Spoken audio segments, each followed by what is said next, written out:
नमस्ते, मेरा नाम विकास अग्रवाल है और मैं AIF and PMS experts India का CEO हूँ। जैसा कि आप लोगों को पता है, AIF and PMS experts India में हम हमेशा ये कोशिश करते हैं कि अपने जितने भी इन्वेस्टर्स हैं, जितने भी यूट्यूब के व्यूवर्स हैं, दर्शक हैं, उसे ज़्यादा से ज़्यादा हमारी ये कोशिश होती है कि उन्हें एजुकेट करें और एम्पावर करें ताकि वो एक सही डिसीजन ले पाएँ।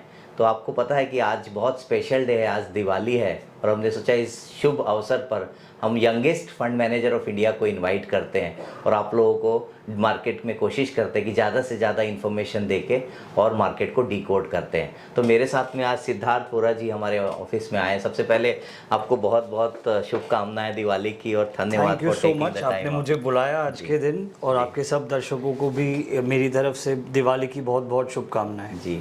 सो सिद्धार्थ जी, मैं आपको काफ़ी समय से फॉलो कर रहा हूँ और हम काफ़ी क्लोजली आपके साथ फंड मैनेजमेंट साइड में एक्वा PMS में साथ में काम कर रहे हैं। तो सबसे पहले तो मैं अपने इन्वेस्टर्स को आपके बारे में 2 मिनट बताना चाहता हूँ, इंट्रोडक्शन करना चाहता हूँ। सो सिद्धार्थ जी हमारे साथ में मेरे ख्याल से इंडिया में सबसे यंगेस्ट फंड मैनेजर हैं, लेकिन इन्होंने एक बेनिफिट है कि जो इन्वेस्टमेंट है इनके DNA में, in the sense that pedigree अगर आप देखते हैं प्रभुदास लीलाधर की 80 सालों से, ऑलमोस्ट 8 दशक से एज एन ऑर्गेनाइजेशन ये इक्विटी में इन्वेस्टमेंट में काम कर रहे हैं। तो देयर इज सेइंग, ऐसा बोला जाता है कि अगर आप एक ही काम को बार बार करते हो तो एक समय पे आपकी एक्सपर्टीज़ डेवलप हो जाती है। सो एज एन ऑर्गेनाइजेशन आपकी वो एक्सपर्टीज़ ऑलरेडी इक्विटीज़ में डेवलप्ड हो चुकी है।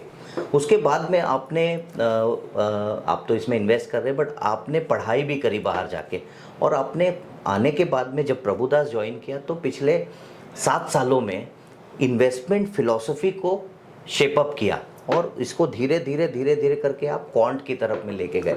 तो सबसे पहले मैं आपको वहाँ से स्टार्ट करना चाहता हूँ आपकी जर्नी की। अगर आप हमारे दर्शकों को बताएं कि आपने ऐसा क्यों सोचा, कि क्या आपने देखा ये ट्रेंड डेवलप्ड इकोनॉमीज़ में क्वांट का और फिर आपने उसको यहाँ इंडिया में डेवलप किया, या आप कैसे आपने इतनी बड़ी इन्वेस्टमेंट टीम को पूरा शेपअप किया?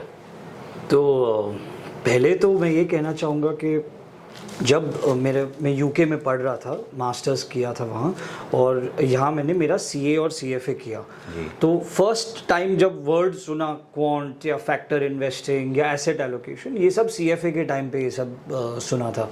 एंड जब मैंने ऑर्गेनाइजेशन ज्वाइन किया तब एक बहुत ही क्लियर हमारा पेडिग्री था कि रिसर्च इज़ आवर DNA, वो बहुत क्लियर था।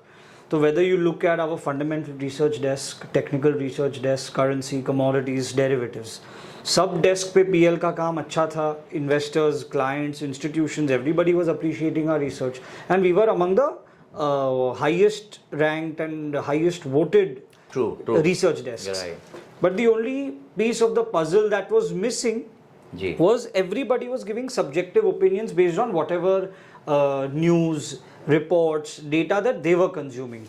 We didn't have a system to standardize research and have a scientific method to research. And US का जब मैंने थोड़ा स्टडी किया मार्केट्स के बारे में, तो वो एक बहुत क्लियर ट्रेंड देखा मैंने कि quant is managing 35 to 40% of all the money there. Roughly 45% is passive, 15-20% is only active as of today.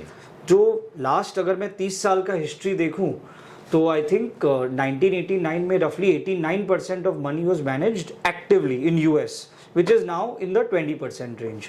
तो एक बहुत बड़ा शिफ्ट हुआ। एंड PL में भी मेरा फोकस ये था कि रिसर्च का जो DNA है उसी को आगे बढ़ाए, rather than thinking when I joined I could have also taken another path कि डिस्काउंट ब्रोकर बनना है। But our DNA has been focus on research, focus on adding value, focus on hand-holding clients and focus on building IP, intellectual property बनाओ अपना खुद का। तो ये सब फैक्टर्स को सोचा था। I thought quant is a new area, India में unexplored है and maybe this is something we can pursue. And as I started developing this idea, एक जन की टीम से चालू किया, आज 20-22 जन का हमारा क्वांट टीम है, बहुत ही कमाल का क्वांट टीम है। Different kind of people work in a quant setup as opposed to a traditional, say, fundamental research desk or a technical research desk. We have data scientists, risk analysts, Python programmers, statisticians, mathematicians, CFAs of course, chartered accountants, even economist. Yes, कुछ 37-38 लोगों का team आपने नहीं, बनाया। 22 जन का team है, quant का Okay. सिर्फ 22 जन का, बट ये ऐसे 22 हैं जिसको फाइनेंस भी समझता है एंड प्रोग्रामिंग भी समझता है। अगर आपको सिर्फ फाइनेंस समझता है तो आप क्वांट नहीं कर पाओगे, अगर आपको सिर्फ प्रोग्रामिंग समझता है फिर भी आप क्वांट नहीं कर पाओगे। So the person who understands investing, markets, economy and understands how to code it in Python or any other programming language, यही कॉम्बिनेशन से हम क्वांट कर सकते हैं। तो ये एक जर्नी था, एंड आई थिंक वर्ल्ड का सबसे सक्सेसफुल फंड मैनेजर जो लेजेंड है, he is no more with us, Jim Simons. So उनके बारे में तो क्या ही कहें, he is known as king of quant, father of quant. उनका आई थिंक 42 ईयर्स का ट्रैक रिकॉर्ड है, 66% कैगर।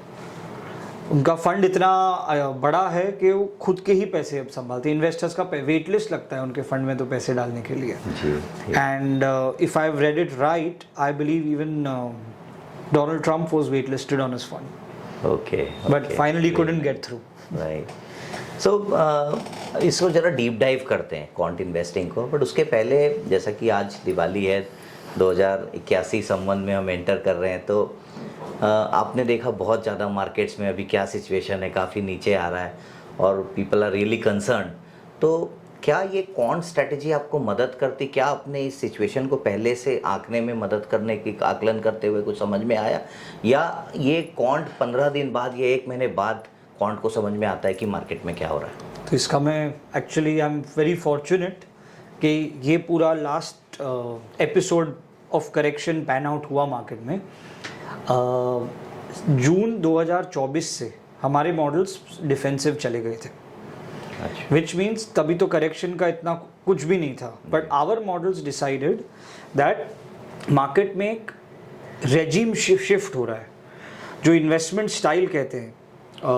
ज़्यादा रिस्क नहीं लेना चाहिए, कम अच्छे क्वालिटी के स्टॉक में पैसा ज़्यादा नहीं डालना चाहिए, महंगे स्टॉक्स में ज़्यादा पैसा नहीं डालना चाहिए। एक मोमेंटम जो ट्रेड बोलते हैं वो ख़त्म हो गया। तो जून 2023 से जून 2024 तक हमारे स्ट्रैटेजी ने कहा कि हम एक बुल मार्केट फेज में हैं, ओके, इजी मनी फेज। ये फेज में फोकस होना चाहिए ज़्यादा से ज़्यादा पैसे कमाने पे, अल्फा बढ़ाने में। जून 24 के बाद हमारे मॉडल्स ने 360 डिग्री शिफ्ट ले लिया। पहले हम कौन से सेक्टर्स में पैसे डाले थे पहले 12 महीनों में? Real estate, infrastructure, capital goods, industrials, defence, automobiles, PSUs, ये सारे सेक्टर्स में हमारा पावर एंड एनर्जी, ये सारे सेक्टर्स में ज़्यादा एलोकेशन था। इसी से बड़ा पैसा कमाया। मेरा फर्स्ट ईयर में हमने 76% का return, and that was 2x the benchmark जी, ऑलमोस्ट 36%, मतलब डबल बेंचमार्क से 2 गुना। So of course the strategy did well, also the markets were very supportive, which is why our model picked up कि this is a pure bull market phase। इसमें आप focus on value and momentum and let the portfolio ride जी। उसके बाद का जो phase था, model बोल रहा है अभी आप लो रिस्क में आ जाओ, हायर क्वालिटी स्टॉक्स में आ जाओ, डिफेंसिव सेक्टर्स में पैसे डालो जी, पोर्टफोलियो का बीटा 1 से कम रखो और लार्ज कैप की तरफ मूव करो, लार्ज एंड मिड की तरफ मूव करो, स्मॉल कैप्स कम कर दिए जी। तो ओवरऑल पूरा एक जो पोर्टफोलियो का शक्ल है वो पूरा चेंज हो गया हमारा, एंड इससे हमको ये फ़ायदा हुआ।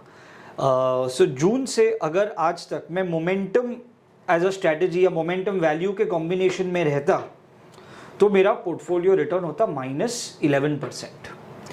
ये जो स्विच किया हमने, इसके वजह से वी आर अप से 3-4% in a turbulent time. This means that my delta of continuing with the old strategy versus shifting to new strategy is roughly 15%। तो ये 15% जो हमने बचाया है is because our models are agile, adaptive, change कर सकते हैं। And I think investors should not be so worried with everything that is happening right now, simply because it is a pause in the longer bull market that we are seeing in India। The bigger risk is of course एक earning slow down है and valuations महंगे हैं। जी, मैं उस पर आता हूँ। तो मेरा अगला क्वेश्चन ये रहेगा कि as an organization Prabhudas Lilladher में, बिकॉज आप बोर्ड में हैं, आप बाकी के बिजनेसेस से भी इंटरेक्ट करते हैं वर्टिकली और हॉरिजॉन्टली, और आपका एफ के साथ में बहुत ज़्यादा संबंध है मोस्ट ऑफ दी। अब एफ ने पिछले 1 महीने 1.5 महीने में आपको पता है कि ऑलमोस्ट 1 लाख करोड़ का स्टॉक्स उन्होंने हायर देन कोविड या बेच के गए। और उन्होंने जब नंबर्स देखते हैं तो वो जापान में इन्वेस्ट किया हुआ है। और अब सिचुएशन ऐसी कि चाइना आपको 9, 10, 11 के पीई पे मिल रहा है, इंडिया आपको 20 से 25 के पीई पे मिल रहा है, including large and mid cap I am talking about. And whereas we look at Brazil और some other emerging markets, valuation wise काफ़ी ज़्यादा मिल रहा है। तो क्या ये बोलना ठीक रहेगा कि एफ का अब इंडिया में रुझान कम हो गया है, या आपकी क्या रीडिंग है? मैंने तो एक्चुअली मेरे सारे मीडिया इंटरव्यूज़ में भी ये बात कही है कि ये जो 3-4 महीने का फेज़ है वो ऐसा फेज़ है कि इंडिया में जितना गुड न्यूज़ है वो सब प्राइस में था, चाइना में जितना बैड न्यूज़ है वो सब प्राइस में था। तो India needs 1 trigger for a correction, China needs 1 trigger for a rally. That was the situation. Stimulus package announce हुआ, एक 10 डे पीरियड में बहुत शार्प रैली आया, फेड आउट हो गया। अगर मैं एक शॉर्ट टर्म सेंटिमेंट को हटा दूं और लॉन्गर टर्म पिक्चर पे फोकस करूं, India is still the stronger market on any metric, growth, inflation, monetary stability, debt to GDP, working age population. ये सारे कंस्ट्रक्ट पे इंडिया का macro setup is much better. So India has structural growth levers but short term challenges. China has short term triggers but structural challenges. तो ये setup में ये एक medium term rotation हो सकता है where FIIs reallocate to China to capture valuation difference. But over the medium to long term, India is the stronger market to be in. तो now we come back to quant strategy. देखिए आप aqua PMS आप पिछले 1.5 years से आप run कर रहे हैं, और इसके पहले आपने एसेट एलोकेशन पे भी काफ़ी जोर दिया था, और उसमें आपका एक PMS रन कर।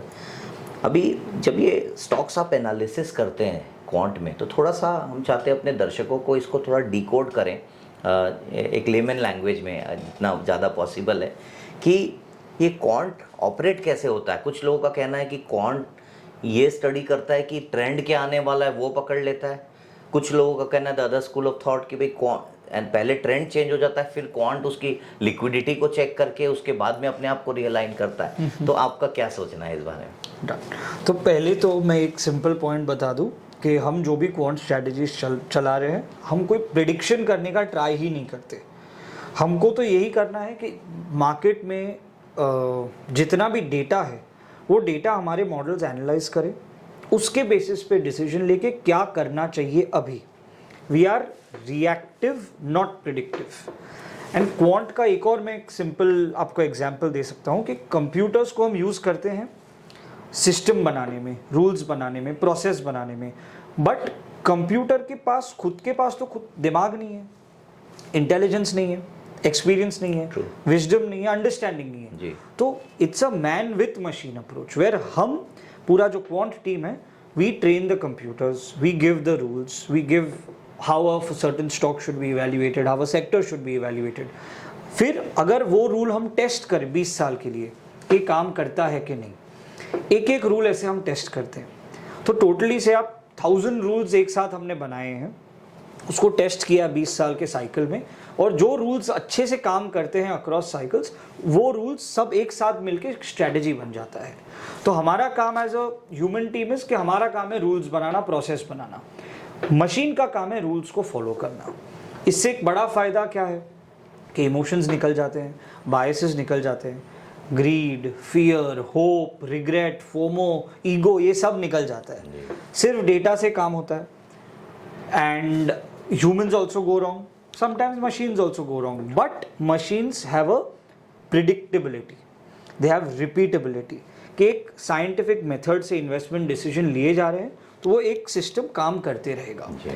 ह्यूमंस में क्या है कि आज मैं कुछ डिसीजन लिया, सेम डेटा अगर मैं 1 साल बाद देखूं तो मैं कुछ और भी डिसीजन ले सकता हूं। I am not reliable as a thought process. जी, वो बायसेस आते रहते हैं अलग, कभी एंकर बायसेस हो सकता है, कभी रिसेंसी बायसेस में तो जाए तो कितने biases, there are 26 different investing biases, from anchoring, recency, herd mentality, sunk cost, मतलब डिस्पोजिशन बायस, इनहेरिटेंस बायस।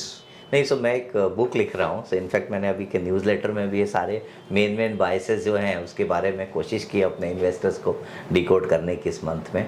सो मैं ये जानना चाह रहा हूँ आपसे कि जो आपने बोला कि आप प्रिडिक्ट नहीं करते हैं, आप रिएक्ट करते हैं मार्केट के साथ, क्या आपका सिस्टम ये भी बताता है कि market is due for correction और हमें कुछ कैश कॉल लेना चाहिए? सो सिस्टम का जो बोलने का लैंग्वेज है वो अलग होता है, पर ये बताता ज़रूर है। फॉर एग्जाम्पल मेरा आई थिंक जून 2024 तक सिक्लिकल सेक्टर्स एंड PSUs मैं 100% was allocated to cyclical sectors, PSUs being part of it. After June 24, my allocation to cyclicals has reduced to roughly 20%. 80% is non-cyclical sectors like healthcare, consumer, IT. Consumption, IT. Basically, pharma. these three defensive sectors and couple of auto OEM names as well that we've been owning for a while. And defensive financials like AMC and insurance. तो पहले PSU banks and NBFCs आते थे जून के पहले, cyclical sectors. जून के बाद AMCs, insurance companies, annuity वाले businesses आने लगे. तो we interpret the model that the moment sector non-cyclical की तरफ गया, the moment style quality की तरफ गया, the moment technical orientation गया, low volatility rather than momentum. ये सब हमको एक ही बोल रहा है कि अभी पैसा बचाने का टाइम है, अल्फा प्रोटेक्ट करो, कैपिटल प्रोटेक्ट करो, रादर देन अंधाधुंध रिटर्न चेज करो। वो एक फेज था जो खत्म हो गया।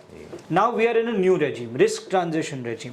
अभी तक रिस्क ऑफ में नहीं गए, पर रिस्क ट्रांजिशन में ज़रूर गए हैं। ओके। एंड मैं पिछले 5 महीने से लगातार यही कह रहा हूँ कि we have shifted our investment regime, our models are giving us a clear picture कि अब तक जो चला वो आगे नहीं चलने वाला है। So be prepared to change your strategy.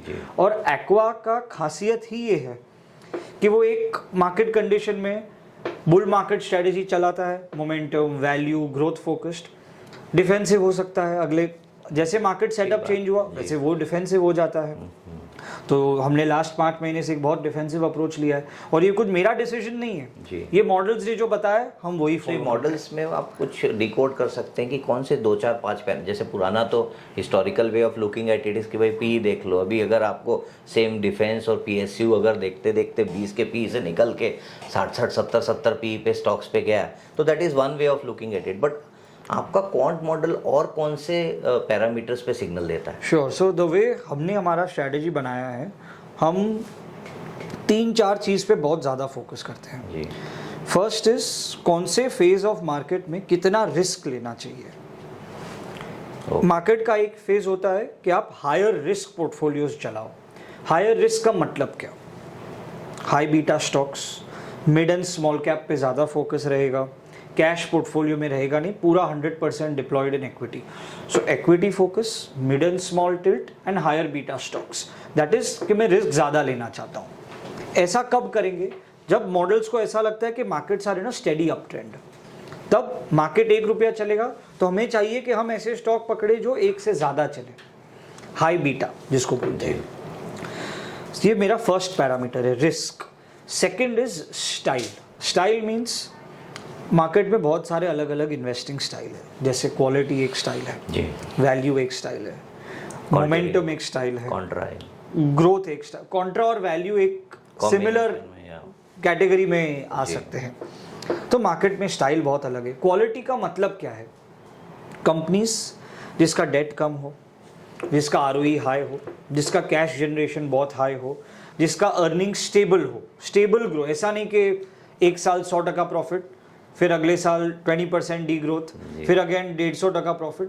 Stable companies 10, 15, 20% consistent जो ग्रो कर पाए। सो ऐसा स्टेबिलिटी आपको ज़्यादातर लार्ज एंड मिड कैप्स में मिलता है। Small caps are very small, still growing, तो उनका हाई ग्रोथ फेज आता है एंड देन स्टैग्नेशन या डिक्लाइन आता है। So they work in cycles and their returns also work in cycles. If you look at last 20 years data of small caps, you will see के 2 years they'll do very well, then 2 years they'll do very badly, then again 2 years they'll do very well. So they are cyclical in nature. Right. But what is important as an adaptive investor कि जब small cap का cycle है तब उससे हमको returns कमाना है, फिर shift करना है we are running a flexi cap fund, which means कोई साइकिल में स्मॉल एंड मिड डोमिनेट करेगा, कोई साइकिल में लार्ज एंड मिड डोमिनेट करेगा, कोई साइकिल में लार्ज कैप डोमिनेट करेगा, कोई साइकिल में कैश डोमिनेट करेगा। ये जो अडेप्टेबिलिटी है ये बहुत क्रिटिकल है for investors and us to maintain consistency in performance vis the market. So that was my second thing, कौन सा स्टाइल कब यूज करूं। अभी ऐसा सिचुएशन है मार्केट में जो बहुत फनी है एक्चुअली, जो स्टॉक्स वैल्यू स्टॉक्स हम बोलते हैं, सस्ते स्टॉक, वो बहुत महंगे हैं। जो ट्रेडिशनली सस्ते स्टॉक थे लाइक पीएसयू बोलो, इंफ्रास्ट्रक्चर बोलो, रियल एस्टेट बोलो, बहुत महंगे हैं। और जो अच्छे स्टॉक्स हैं, जो ट्रेडिशनली हम क्वालिटी स्टॉक बोलते हैं, वो बहुत सस्ते हैं। तो ये रेयरली होता है। तो ideally investors should capitalise on this opportunity to transition portfolio from value to quality. सस्ते स्टॉक जो अब महंगे हो चुके हैं वो उधर से निकलना चाहिए, और अच्छे स्टॉक जो सस्ते हो चुके हैं वहाँ जाना चाहिए। जी, तो अभी क्या लगता है आपको डिफेंस और पीएसयू में भी जो इतना मेजर करेक्शन हुआ है, कितना समय लगेगा इनको रिकवर करने में? मैं तो कोई से प्रिडिक्शन तो कर नहीं पाऊंगा, बट मैं इतना बोल सकता हूँ कि मैंने एक्शन क्या लिया है। तो अराउंड जून तक एज आई सेड हमारे पोर्टफोलियो में defence, railway, cap goods, infra सब भर भर के स्टॉक्स थे। We have exited them, zero allocation है आज की तारीख में। तो as of now we don't own any of these stocks. And मेरे स्ट्रैटेजी का आई थिंक मुझे जो फीचर बहुत अच्छा लगता है इज़ कि एक ऑब्जेक्टिव एग्जिट स्ट्रैटेजी है, विच मीन्स एवरीबडी नोज कि ये स्टॉक मुझे लेना चाहिए। सेकेंड क्वेश्चन इज कितना लूँ, थर्ड क्वेश्चन इज कब लूँ, फोर्थ क्वेश्चन इज कब तक होल्ड करूँ, फिफ्थ क्वेश्चन इज कब तक बेचूं। यूजुअली फेलियर कब आता है, जब वन ऑफ दीज 5 स्टेप्स में हम बड़ा गलती करते हैं जी, राइट। सही खरीदी कर लिया बट एलोकेशन बराबर नहीं किया, एलोकेशन भी अच्छा कर लिया बट गलत प्राइस पे घुस गया जी, सही प्राइस पे भी घुसा पर होल्डिंग पीरियड बराबर नहीं था, होल्डिंग पीरियड भी ठीक था पर टाइम पे बेच नहीं पाया। ये कुछ भी मिस्टेक करता हूँ बड़ा मात्रा में, तब जाके इन्वेस्टमेंट सफ़र, रिटर्न सफ़र। तो एक्वा का स्ट्रैटेजी कैसे डिज़ाइन हुआ है, हर स्टॉक को रिस्क पे, स्टाइल पे, सेक्टर पे, क्वालिटी पे, ग्रोथ पे, वैल्यू, मोमेंटम, डिविडेंड, वॉलेटिलिटी, सब पे एक रेटिंग मिलता है। और जो स्टॉक जो टॉप 30 में आते हैं based on all this, that is my portfolio, which means के 30 के बाहर अगर गया अपने आप वो स्टॉक पोर्टफोलियो से बाहर हो जाता है। तो my exit strategy is objective, mathematical, well defined. So इसमें ये जानना चाहेंगे कि इसीलिए हम डिफेंस, रेलवे सब निकल पाए। अगर अटैच हो जाते ये स्टॉक से तब तक पकड़े रहते। या तो ये पिछले 1 महीने में आपकी एक्वा स्ट्रेटजी का रिटर्न्स कितने हैं? This month, October has been quite bad. We've done better than the market, but still, overall, we've seen drawdowns of 6-7%. 6-7%. Yeah. Okay, yeah. So that this has is been the much worst lower, month for Aqua. I think small and mid caps have corrected 10-odd%. Large caps have also corrected 7-8%. So some of the mid and small caps have corrected to the tune of 25-30%. definitely, मैं तो headline index की बात कर रहा हूँ. And if you look at some of the sector indices, which fortunately we are blessed by the model that do not have those. Right. If you look at industrials, if you look at defense, if you look at PSU, we've seen 18-25% index level correction. So we fortunately don't have that. Right.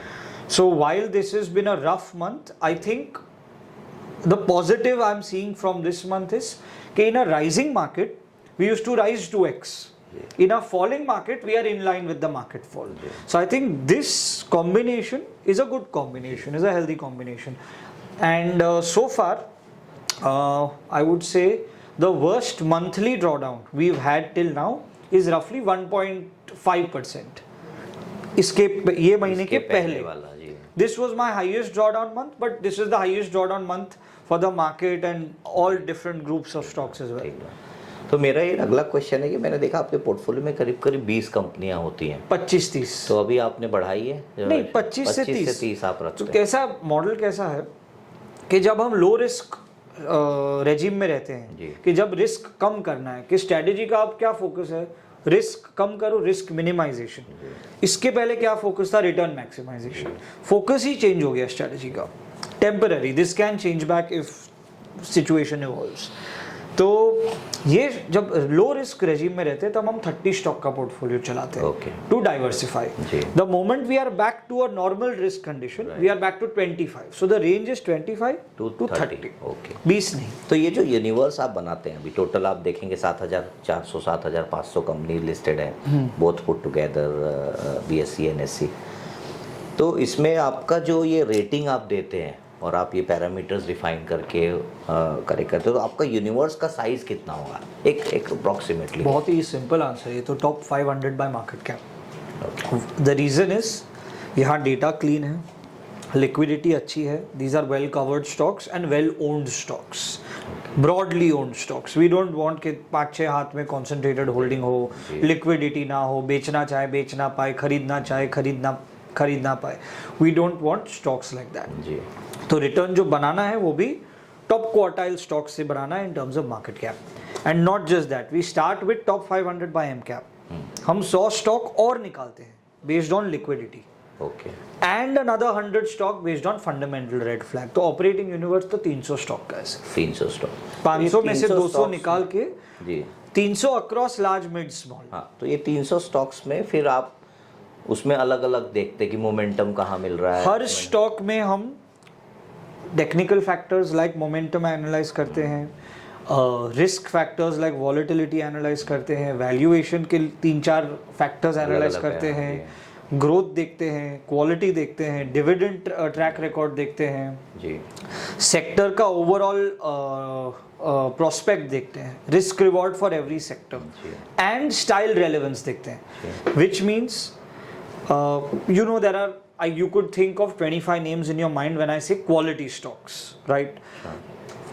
HUL, Nestle, Britannia, HDFC Bank, Kotak Bank, probably an ITC, Asian Paints, Bajaj Finance, pharma names like Cipla, Divi's Labs. There could be many names, TCS, Infosys, HCL Tech, right? बहुत सारे नाम है जो आपके mind में quality नाम की तरह आते हैं, right? If you look at their couple of common metrics, you will understand कि right now these stocks will shield your portfolio much better as opposed to the earlier kind of stocks which we experienced. Ji. PSU names, railway names, defense name जो 2-2 साल में 10-10 गुना हुए stock, right? सो ये जो higher quality names है, they are well owned, they are well researched, they are well discovered as a concept. So you will never see such a big return delta in these names. What you will see is a layer of stability in your portfolio. And ये phase में वही काम का है. Okay. तो आप वहाँ से ट्रांजिशन ले रहे हैं और इस तरफ आ रहे हैं, डिफेंसिव थोड़ा सा खेल रहे हैं इस समय पे. जैसे आपको पिच और अच्छा मिला तो हो सकता है आप वापस एडेप्टिव हैं तो वापस उसमें We can transition back. Okay. Okay. मेरे आखिरी के 2-3 सवाल हैं. लास्ट है कि मैंने देखा एक और आपका पोर्टफोलियो में कि 3%, 2.5% के बीच में ही ओवरऑल वेटेजेस होते हैं पोर्टफोलियो के. We run an equal weighted portfolio, so roughly 3.3% रहेगा अगर 30 स्टॉक पोर्टफोलियो एंड 25 स्टॉक का रहता है तो 4% पर स्टॉक. या तो ये कभी आपका मॉडल ये नहीं बताता कि भाई इसमें से मेरे को ये टॉप 5 बहुत अच्छे लग रहे हैं, इसमें आप सिद्धार्थ 6% 7% कर नहीं. So we don't believe in a dynamic weight strategy, and this actually is, I would say, the biggest advantage of not this but any quant strategy or any fund strategy that is running an equal weighted portfolio. उसका मैं numbers के साथ आपको एक example दे सकता हूँ. So आप जब equal weight strategy चलाते हो, से मेरे पास 4% का एक स्टॉक है, वो स्टॉक डबल हुआ. ऐसे काफ़ी सारे स्टॉक है जो बुल मार्केट में डबल हुए होल्डिंग पीरियड में, तो उसका वेट हो गया 6 से 8% based on how other stocks have gone. Now in my second rebalance मैं उसका वेट वापस लेके आऊँगा टू इक्वल वेट 4%, तो एक पार्शियल प्रॉफिट बुक हो गया. तो मेरा रिस्क वो स्टॉक से कम हो गया. जब 8 या 12% वाला स्टॉक 50% गिरता है तो पोर्टफोलियो ड्रॉडाउन 4 to 6% होता है. बट जब 4% वाला स्टॉक 50% गिरता है तो पोर्टफोलियो ड्रॉडाउन 2% होता है. So managing weights using this equal weight strategy is a risk management tool also, but it is also used for enhancing returns. Why? The moment I run an equal weighted portfolio, मैं कह रहा हूँ कि मेरे portfolio में 30 stocks है या 25 stock है, I want majority of them to outperform. On day one, model can't predict कि stock number 2 will do so much, stock number 28 will do so much. वो इसी से आता है. ओके. कॉन्सेंट्रेटेड पोर्टफोलियो अगर मैं चलाऊं कि सिर्फ 10 स्टॉक में मैंने 60-70% पोर्टफोलियो डाल दिया, अब वो मेरा कॉन्सेंट्रेटेड होल्डिंग जब नहीं चलता है तब दो चीज़ें होती है. एक, पोर्टफोलियो का ड्रॉडाउन बहुत बड़ा होता है. I also know a few other funds, quant funds or active funds, which are taking concentrated holdings in their names. In a month where probably we would have seen 0.5% positive, another fund using a similar strategy saw like a 15-16% drawdown because of concentration. So first is कि concentration also gives you return but also gives you very risk in markets during capitulation. So Aqua का nature वो नहीं है. Aqua का nature is to adapt, stay equal weighted. Yeah. Weighting is also a bias. हमारे नाम में ही है adaptive, quantitative, unbiased, alpha focused. तो जब हम unbiased बोलते हैं which means weighting में भी हमको bias नहीं चाहिए. And not just that, सबसे important point, as an individual fund manager, my ability to pick a winning stock, उसको उस पे आप कितना बेट कर सकते हो कि हर साइकिल में मैं 5 ऐसे स्टॉक ढूंढूंगा जो अच्छा रिटर्न कमाएंगे, वर्सेस कि ये स्ट्रेटजी तो सब स्टॉक में इक्वल डालता है और इक्वल वेटेड से 76% निकाला था, which is more repeatable as well. Right. So मेरा लास्ट क्वेश्चन है, चूंकि आज दिवाली है, बहुत अच्छा ऑस्पिशियस डे है, सभी लोग आपको आज दिवाली के दिन वॉच करने वाले हैं. आप ये बताइए कि उनके पॉइंट ऑफ व्यू से ये जो सम्मत है अभी 2081 वाला, ये आपके हिसाब से एज ए फंड मैनेजर आपको क्या लगता है अगला एक साल कैसा रहेगा? चैलेंजिंग रहेगा या इसमें रिटर्न्स कंसोलिडेट होंगे? आपको क्या लगता है आगे क्या होने वाला है? So again, the agenda is to tell you what my models have been telling us since the last 4-5 months. जी. कि अभी का जो मार्केट सेटअप है is not the most lucrative for short-term investors. That's what I would say. जी. Which means we are in a phase of market consolidation with a slight bearish bias. And why is there a bearish bias? जी. We are coming out of a 3-year mega rally in the stock market. जी. Whether you see small cap, micro cap, mid cap, the large cap not so much, but still large cap returns have been healthier than their previous cycle returns. So we are coming out of a mega rally. Today's market is controlled by DIIs in a big way. जी. I think if I have read the statistic right, 60% of DIIs are first time investors. मतलब last 5 साल में पहली बार market में आए, तो उन्होंने एक मेजर बेयर मार्केट देखा ही नहीं है. सो देयर सेंटिमेंट इज गिरे पैसा डालो, गिरे पैसा डालो. एंड अभी मैंने थोड़े दिन पहले CNBC पे भी कोई इंटरव्यूज देखे जहां वो बोल रहे कि people are choosing SIP continue हुए, भले गाड़ी का मैं बाद में ले लूं. ठीक बात. तो अगर मैं डोमेस्टिक फ्लोज को एज अ फैक्टर देखूं, that is the biggest positive. That is a factor that will hold the markets from a major downturn. But do I see excessive returns from here? Looks very tough, simply because we are already sitting at a 24-25 PE in the markets. Now to grow from here, earnings growth is the only source of return. Multiple re-rating looks tough, which means multiple can either sustain or they can come down. They can correct. They can correct. तो ये दोनों source से तो return मिलना नहीं है, मिलना है सिर्फ अर्निंग्स ग्रोथ से. And earnings growth also if you see the last 2 quarters, this quarter and the previous quarter, we are growing but the pace of growth is moderating. एक स्लाइट स्लो डाउन हम देख रहे हैं. Again given that earnings outlook is a little bleak, I would not advise कि कोई बहुत अच्छा expectation से इन्वेस्ट करना चाहिए. इफ इन्वेस्टर्स सी कि 10 ईयर, 15 ईयर, 20 ईयर में इंडियन मार्केट्स ने क्या rate, we are one of the best performing markets in the world by the way, in a 10 year, 15 year, 20 year CAGR basis, both in dollar term and rupee term, we are the second best and in some time periods the best. Right? But ये best return है कितना? 12.5 to 15%. So that is the long-term compounding capability of the market. As of now, we are already sitting at 35-40% compounding. For this compounding rate to come back to 15-20 range also, there has to be a time correction. or a price correction.